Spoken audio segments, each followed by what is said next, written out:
Roma 1 verse 16, ang gahom sa mayong balita. Dili ko ikaulaw ang mayong balita, kay kini maong gahom sa Dios aron pagluwas tanan nga motuo una sa mga Hudiyo.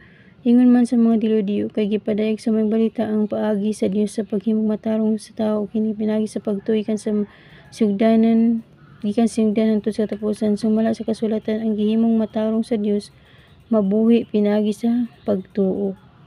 Ang sala sa katawan gipadayag gikan sa langit, ang kapungot sa Dios batok sa tanang pagkadili Dios nun.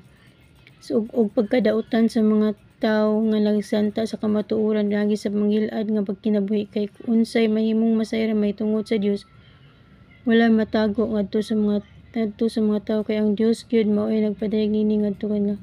Sukad na buhat sa Dios ang kalibutan, tin-aw kayo nga nakita diya sa mga butang nga gibot sa Dios ang iyang dili makita nga mga kinaiya nga maong iyang gahom nga walay katapusan ug iyang pagka-Dios. Busa wala na sila ikapangatarungan, nahibalo sila sa Dios apan wala sila magpasidungog kaniya. Ingon nga Dios ug magpasalamat kaniya ang